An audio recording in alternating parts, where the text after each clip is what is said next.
युद्ध नहीं जिनके जीवन में वो भी कितने अभागे होंगे।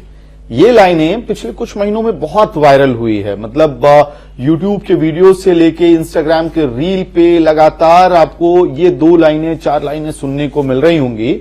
और इन वीडियोस में एक बात कॉमन जरूर मिली है कि जो व्यक्ति सबसे ज्यादा दिखे हैं वो आज मेरे साथ बातचीत के लिए जुड़ रहे हैं। अवध ओझा आम आदमी पार्टी के उम्मीदवार हैं पटपड़गंज से, एजुकेटर, इन्फ्लुएंसर, क्या बोलूं सर? अब तो राजनेता ही बोली है फिलहाल वही सबसे अच्छा संबोधन होगा जी। राजनेता। तो आपके जीवन में फिलहाल युद्ध भी है, अड़चन भी है, जिन अड़चनों के बारे में आप छात्रों से बात करते हुए उससे कैसे पार पाना है उसके बारे में बात कर रहे थे। लेकिन आमतौर पे किसी उम्मीदवार के कैंडिडेचर में भारत के इतिहास में बहुत लिमिटेड केसेस रहे हैं जो बेसिक एलिमेंट्री लेवल जो कहते हैं ना, वहां पे आके अड़चन आ गई।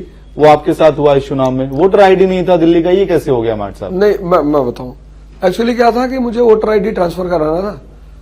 तो हमने, मेरी वो आदत है या क्या भी है कि हमें पता था कि 10 दिन पहले तक का लिया जाता है, ये लॉ है।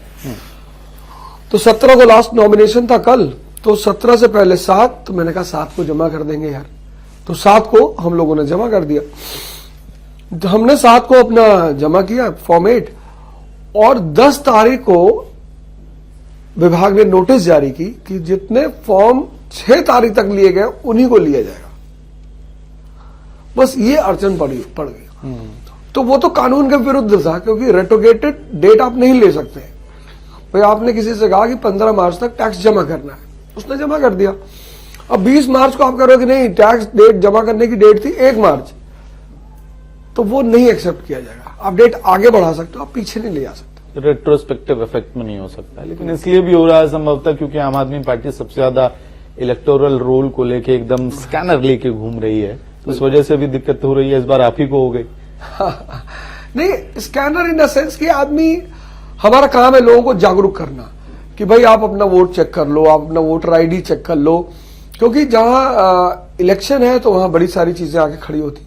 तो हम एक जागरूकता जो होता है, जागरूकता, बहुत सारे लोग होते हैं वो बहुत टेकन फॉर ग्रांटेड लेते हैं चीजों को कि अरे हमारे पास वोटर आईडी कार्ड है तो, पर उनको ये नहीं पता होता कि भाई अगर आप अपने घर 2 बार नहीं मिले, भाई लोग आए आपको देखने के लिए, आप नहीं मिले, तो वो नाम आपका डिसमिस कर दिया जाएगा।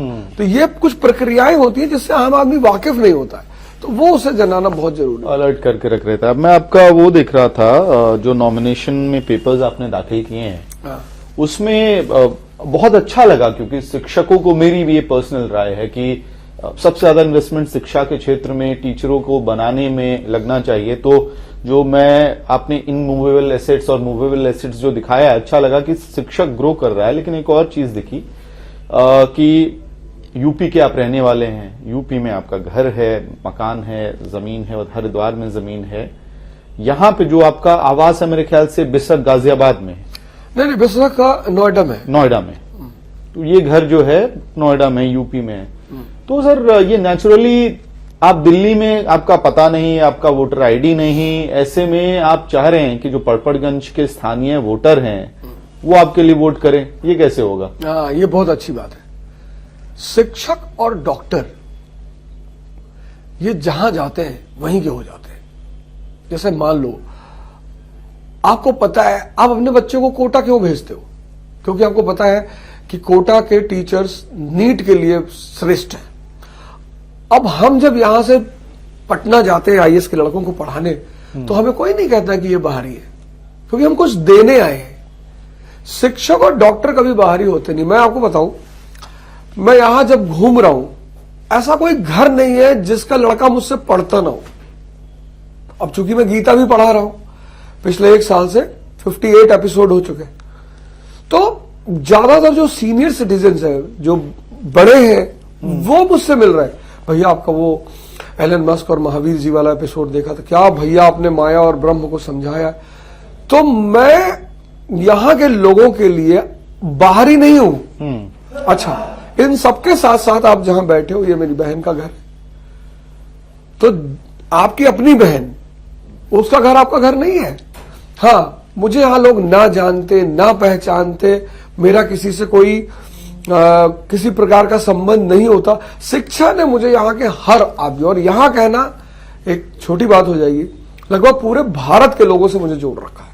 नहीं, लेकिन इसमें ये भी तो हो सकता है ना सर, जैसे कि आपकी पैदाइश उत्तर प्रदेश की है, कर्म भूमि दिल्ली रही है आपकी, ऐसे में कहीं चॉइस थी कि यूपी में ही किसी जगह से चुनाव लड़ने की इच्छा थी कि किसी पार्टी से टिकट मिलता वहीं से चुनाव लड़ते, नहीं मिला तो दिल्ली बैकअप ऑप्शन है? नहीं मिलने वाली बात नहीं थी। हाँ, ये बात एकदम सही है। तो मैं हमेशा बोलता हूं कि मैं प्रयागराज से चुनाव लड़ने के लिए बड़ा इच्छुक था, तो मैंने अपनी इच्छा भी जताई थी कि हाँ मुझे लड़ना है।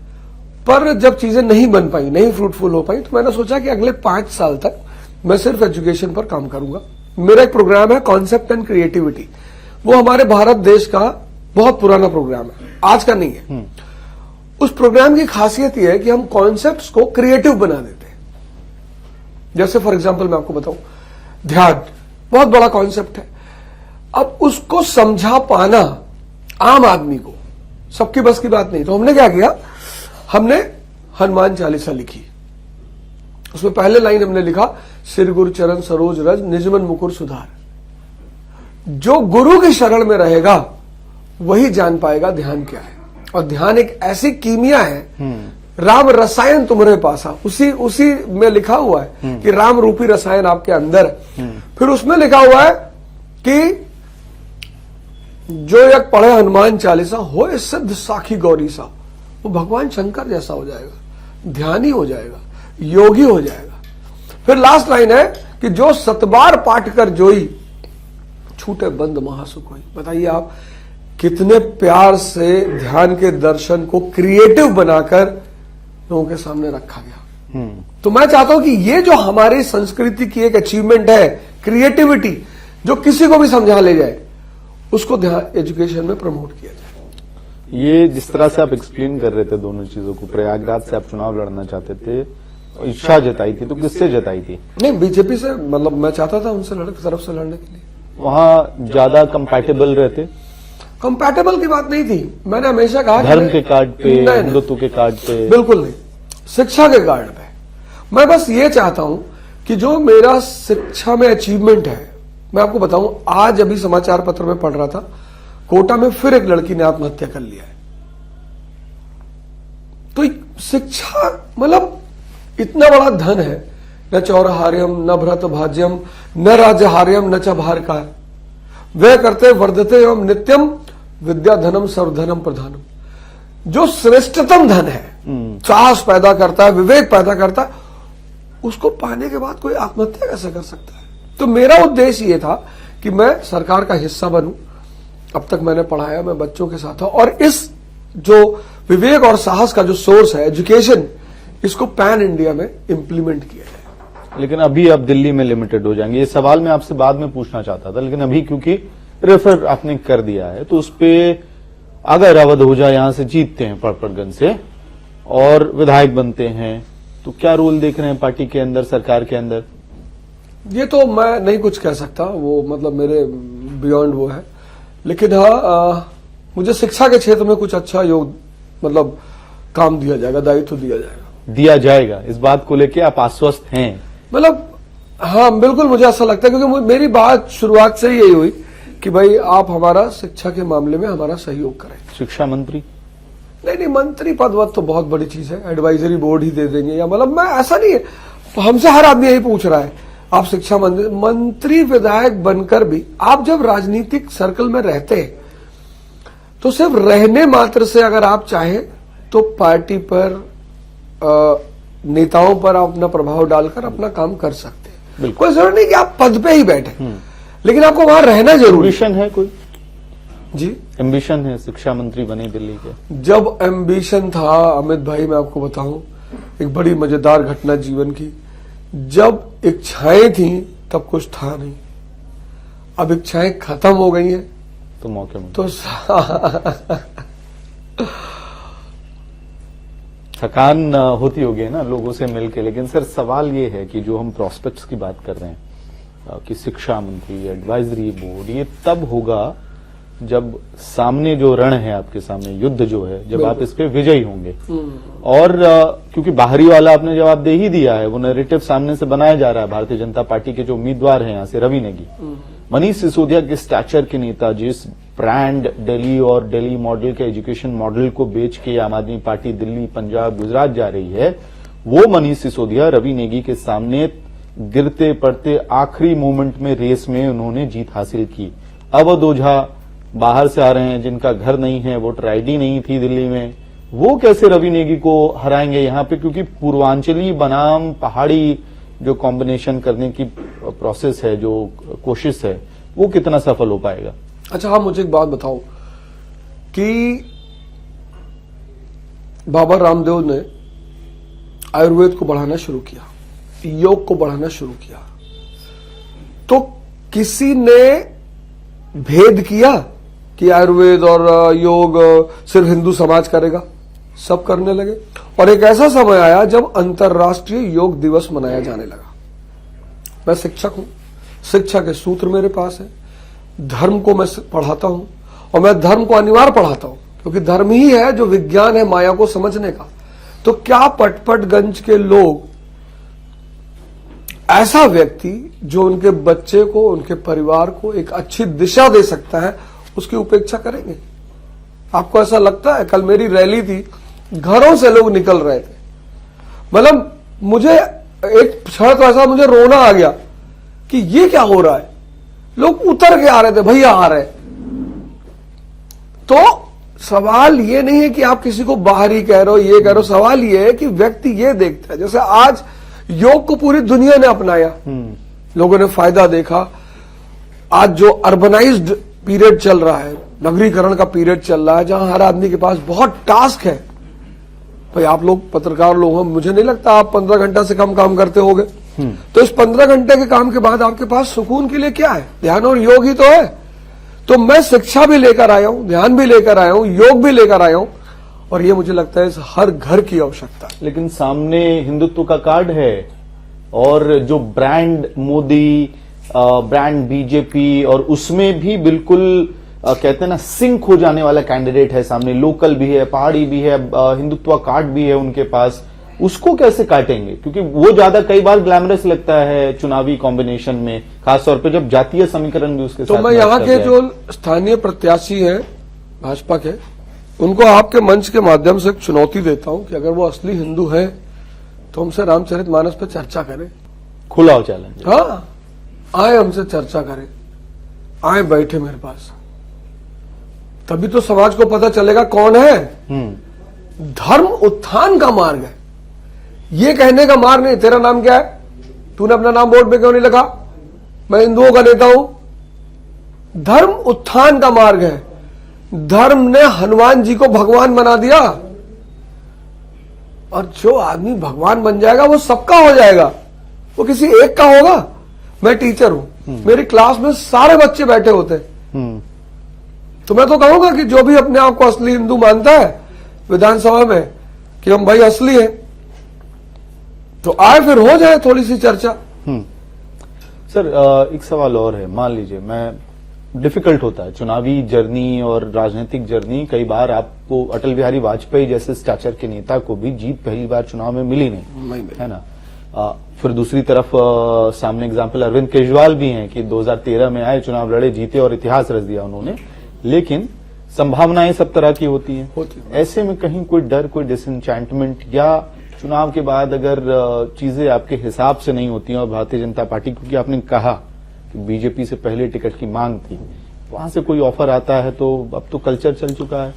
बहुत अच्छी बात है, कल्चर चल चुका है। लेकिन जीवन में एक सबसे बड़ी बात यह होती है कि आपको किस व्यक्ति ने सम्मान दिया। मतलब मैंने इस बात से इनकार ही नहीं किया कि मैं पार्टी से टिकट नहीं मांग रहा था, और आम आदमी पार्टी ने अपनी साइड से बोला, अपनी साइड से केजरीवाल जी ने अपनी साइड से, हमारी उनकी मुलाकात हुई, उन्होंने कहा आप शिक्षा में जो भी करना चाहते हैं। हमने उनको अपना प्रपोजल दिया, उन्हें बड़ा अच्छा लगा। गीता वाला मामला तो उनको इतना अच्छा लगा, उन्होंने कहा कि हम बिल्कुल, हम तो चाहते हैं आप शिक्षा के क्षेत्र में हमारे साथ पूरी तरह जुड़े, और जो भी इस क्षेत्र का सही होगा वो हम आपको करेंगे। तो अब आप बताओ, अगर हम यहां से निकले, एक होता है ना कि हर चीज में कहीं ना कहीं कुछ ईमान होता है। लोग कहेंगे भैया एक आप बात हमको बताइए, जिस आदमी ने आपको राष्ट्रीय स्तर पर इतना सम्मान दिया, गले लगाया, आप उसी को छोड़ दिए। तो अब मैंने एक इंटरव्यू में यह भी कहा था, मैं उसको आज फिर रिपीट कर दूं, बीजेपी में तो नहीं जाना है, जाना ही नहीं है। मतलब कोई सवाल ही नहीं उठता, कोई प्रश्न ही नहीं उठता। क्योंकि आप एक ऐसा होता है ना कि आपको लगता है कि भाई ठीक है, तुम कौन सी बहुत बड़ी तोप हो, क्या हो, हमें कुछ ये सब करना नहीं था। हम ये जो लाइन आपने बोली है, हाथ में रुद्राक्ष है, पीछे कृष्ण जी की मूर्ति है, मतलब अगर मैं इसको सिंबॉलिकली देखूं, बीजेपी में नहीं जाना है, ये जिस अवस्था में कह रहे हैं बड़ी लाइन है ये। हाँ, अरे बहुत बड़ी लाइन है। रुद्राक्ष तो इसलिए क्योंकि जाप करना पड़ता है, गुरु जी ने कहा है, तो जब भी खाली बैठते हैं तो जाप शुरू हो जाता है। तो अब मैं इसलिए आपको याद दिला रहा हूं कि पॉलिटिक्स में कहते हैं कि नथिंग इज इम्पॉसिबल। हाँ, बिल्कुल, ये पॉसिबिलिटी बनी रहती है। तो आपने जो दावा किया है, एक तरह से वादा किया है कि भारतीय जनता पार्टी में तो नहीं जाना है, सोच समझ के किया? हाँ, बिल्कुल बिल्कुल सोच समझ के। कुछ डिसीजंस ऐसे होते हैं लाइफ में जो आपको लेने ही पड़ते हैं, वो आपको लेना ही है कि मतलब ये काम तो आपको नहीं ही करना है, तो नहीं। हालांकि ये एक नॉन पॉलिटिकल स्टेटमेंट माना जाता है। पॉलिटिक्स तो है कि लोग कहते हैं पॉलिटिक्स में कि everything is fair in love and war and, तो वो तो है, पर नहीं करना है, नहीं करना है। सर एक और सवाल है मेरा, मतलब क्योंकि आप लोग बहुत, आम आदमी पार्टी धीरे धीरे सॉफ्ट हिंदुत्व कार्ड इस बार चुनाव में खेलते हुए दिखाई दे रही है। पुजारी ग्रंथी योजना, मंदिरों में जाना, आप भी जाप कर रहे हैं, ये आपकी पर्सनल चॉइस है, इस पे मेरा कोई कमेंट नहीं है। लेकिन ऐसे में सामने से जो नैरेटिव खड़ा हो रहा है, एक है तो सेफ है जैसे नारे अब रिटर्न मार रहे हैं। झारखंड में नारे लगे, महाराष्ट्र के चुनाव में नारे लगे, दिल्ली में धीरे धीरे इनकी सुखबुगाहट शुरू हो रही है। आपके सामने शिक्षा, पानी, इन बेसिक चीजों की आप बात कर रहे हैं, सॉफ्ट हिंदुत्व का भी कार्ड खेल रहे हैं, तो कहीं वो उस डर से तो नहीं है कि सामने जो है हार्डकोर हिंदुत्व का कार्ड है, एक है तो सेफ है, बटेंगे तो कटेंगे जैसे नारे लगने शुरू होंगे? आधा तो आंसर आप ही ने दे दिया अमित भाई हमारा। क्योंकि जब इलेक्शंस आते हैं तो हर पार्टी को जनता के सामने, मैं तो जनता से अपील करता हूं कि आप के पास जब कोई भी नेता आता है तो आप उससे ये पूछो कि ठीक है, बाकी तो सब ठीक है, जनता के लिए क्या किया है। भाई 10 साल केंद्र में रहने के बाद अगर पार्टी को ये नारा देना पड़ रहा है बटेंगे तो कटेंगे, तो वो पार्टी बहुत हास्यास्पद स्थिति में है। भाई केजरीवाल जी सरकार चला रहे दिल्ली में और उनके पास इतनी बातें कहने को है, अंबेडकर एक्सेलेंस प्रोग्राम, शिक्षा का प्रोग्राम, हमारा ये मोहल्ला क्लिनिक का प्रोग्राम, मतलब हम चाहे तो पूरा इंटरव्यू हमारा सिर्फ हमारे प्रोग्रामों पे ही चल सकता है। तो अब जनता के पास कंपैरिजन करने का प्यारा पैमाना है कि एक आदमी तो उलझा रहा है, वो उलझाना ही हुआ। हम जैसे छोटे बच्चे होते हैं ना, कभी कभी कोई मांग करते तो हम उन्हें कुछ और कहानी सुना देते, तो ये बात जनता को दिखाई पड़ रही है कि यार ये तो उलझा रहे। भाई 10 साल आपने केंद्र में किया और 10 इन्होंने पिछले विगत वर्षों में दिल्ली में किया, तो दोनों ने किया पैरेलली। एक पार्टी शिक्षा गिना रही है, एक पार्टी शिक्षा से जुड़े सारे प्रोग्राम, स्वास्थ्य से जुड़े सारे प्रोग्राम गिना रही है, और आप कह रहे हैं एक है तो सेफ है। तो जनता को दिखाई नहीं पड़ रहा होगा, आप भी तो गिनाओ, आपको कौन मना कर रहा है। तो वो, और जहां तक रही सॉफ्ट हिंदुत्व की बात, ऐसा कुछ भी नहीं है। किसी की चिंता करना, मतलब भारत के इतिहास में मुझे लगता है पहली बार ग्रंथियों और पुजारियों के बारे में विषय में किसी ने सोचा है। जो लोग हमारे लिए पूजा अर्चना करते हैं, हमारे लिए भगवान से आशीर्वाद मांगते हैं, वो खुद बेचारे अपने जीवन संकट में उनका रहता है। तो एक आय का साधन होने पर डायकोटमी दिख रही है इसमें। आप लोग अंबेडकर की बात करते हैं, भगत सिंह की बात करते हैं, फिर वो मंदिर, मस्जिद, गुरुद्वारे, ग्रंथी, सारी पॉलिटिक्स कर रहे हैं। कैसे मैच खाता है ये? कैसे, मतलब अंबेडकर की बात करने वाला आदमी हाँ, धर्म की बात नहीं कर सकता? आप बताएं। नहीं, मैं तो बताऊंगा ही। डॉक्टर अंबेडकर एक रैशनल रिलीजियस पर्सन है। जैसे बुद्ध है, भाई बुद्ध को हम एग्नोस्टिक बोलते हैं, अज्ञेयवादी। तो जब भी ईश्वर का मुद्दा उठता था वो चुप हो जाते थे कि भाई क्या समस्या है तुम्हारी। बोले साहब लड़का की शादी नहीं हो रही। हाँ तो इसमें बोले भगवान को क्यों ला रहे हो। वही एस्पेक्ट डॉक्टर अंबेडकर का भी है। उनकी एक बड़ी प्यारी किताब है, आप कभी मौका लगे तो जरूर पढ़िए, Buddha and his gospel, Buddha और उनके उपदेश। तो धर्म का जो रैशनल अप्रोच है, मतलब जो भी आदमी धार्मिक होगा, मैं आपको आज एक पैरामीटर बता रहा हूं, जो भी आदमी धार्मिक होगा वो दुखी नहीं होगा। भगत सिंह ने धर्म का कभी विरोध नहीं किया। उन्होंने एक बड़ी अच्छी किताब उन्होंने भी लिखी, लेटर्स है बेसिकली वो, why I am an atheist. तो चूंकि 1924 का जो पीरियड है वहां पे कम्युनलिज्म बड़ा स्पीड पकड़ रहा है, बड़ा स्पीड पकड़ रहा है, बहुत स्पीड पकड़ रहा है। तब उन्होंने कहा कि नहीं, अगर धर्म मेरे भारत माता की आजादी की लड़ाई में सामने पड़ रहा है तो मैं उसे किनारे करूंगा। खत्म करने की बात नहीं कर रहे। तो ये सारे लोग, अमित जी, इस दुनिया में धर्म को छोड़कर कोई रह ही नहीं सकता। सूर्य, चंद्रमा, ग्रह, ये सब धर्म के उस पे चल रहे हैं। धर्म मतलब लॉ। ठीक है। सर थोड़ा गियर स्विच करते हैं आप लोग, क्योंकि इस चुनाव में देख रहा हूं लार्जली दिल्ली के लोग भी देख रहे हैं कि आम आदमी party bar bar law and order के मुद्दे को उठा रही है ना। और एक तरह से ये आप लोगों की क्या कहें, पॉजिटिव साइड है, एफिशिएंसी है कि जो नैरेटिव वॉर है उसमें आप लोग कहीं कोई कसर नहीं छोड़ते हैं। कल सैफ अली खान के ऊपर हमला हुआ, उस पे भी आपकी पार्टी के जो मुखिया हैं वो कूद पड़े, हालांकि मामला महाराष्ट्र का है, मुंबई का है। तो ये क्या कंसर्न है आपका, या फिर बीजेपी को घेरने के लिए कोई भी मौका आप लोग नहीं छोड़ना चाहते हैं, इसलिए सैफ अली खान से लेकर दिल्ली में जो फायरिंग हो रही है, चेन स्नैचिंग हो रही है, उस मुद्दे को भी उठा रहे हैं आप लोग? आप सोचो कि लॉ एंड ऑर्डर की बात करना अगर नरेटिव माना जाए, मतलब अगर ऐसा कोई बात कह रहा है तो बड़ी हंसी वाली बात है। उसकी वजह यह है कि जनता को दो चीजें किसी भी कीमत पर चाहिए होता है, एक तो पीस और एक प्रॉस्पेरिटी। मतलब ये जो राजा उसे देगा, जनता उस राजा को छोड़ ही नहीं सकती। मतलब लॉ एंड ऑर्डर के बिना किसी समाज का, किसी देश का प्रॉस्पर होना संभव है नहीं है। और आप इतनी बात करते हैं कि बड़े हमारे ताकतवर प्रधानमंत्री और ऐसा वैसा, तो जब आप दावा कर रहे हैं और आप ही के संरक्षण में सारी चीजें हो रही, तो सवाल उठने तो स्वाभाविक है। जिस प्रधानमंत्री की आप कभी तारीफ करते हुए नहीं थकते थे, आज उनके लिए क्रिटिकल साउंड कर रहे हैं, उस पार्टी के लिए क्रिटिकल साउंड कर रहे हैं, उनके खिलाफ चुनाव लड़ रहे हैं। नहीं, ऐसी बात नहीं है। देखिए मैं आपको बताऊं कि बात तारीफ की नहीं है, तारीफ करना भगवत्ता का लक्षण है। आप भी कोई काम, अगर कोई भी व्यक्ति, भगवान राम को मैं पढ़ता हूं, मैं आदर्श है मेरे, उन्हीं पे मैंने फॉर्मूला निकाला, T=T+T, तमन्ना त्याग प्लस तपस्या। तो जब रावण मर रहा होता है तो भगवान राम लक्ष्मण जी से कहते हैं कि ज्ञान ले लो।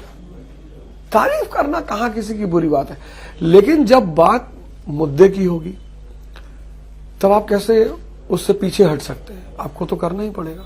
ये आपके स्टाइल में अगर मैं 3 नेताओं की बात करूं तो 2-3 पोएटिक लाइन अगर आपको बोलना हो या शब्द बोलने हो, क्योंकि आप कह रहे हैं पहले तारीफ करते थे, अब उनको पॉलिटिक्स को लेकर क्रिटिसिज्म है, प्रधानमंत्री नरेंद्र मोदी के लिए क्या कहेंगे आप?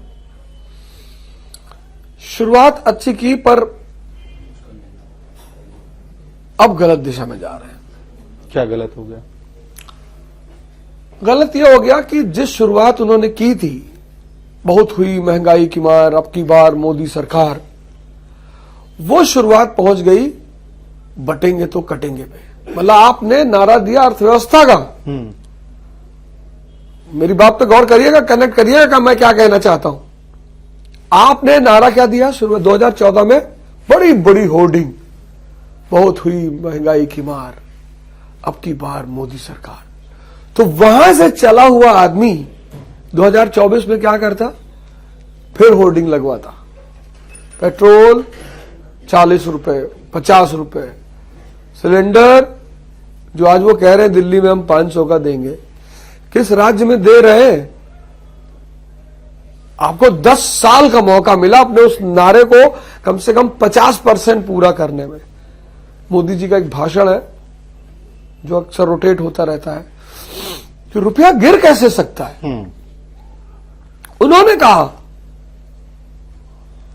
आप एक तरफ मोइनुद्दीन चिश्ती की दरगाह पे चद्दर भिजवाते हो, पता नहीं आप लोगों ने देखा कि नहीं देखा उसे, और दूसरी तरफ आप कहते हो कि बटेंगे तो कटेंगे, और आपको चुनाव के समय यह कहना पड़ रहा है,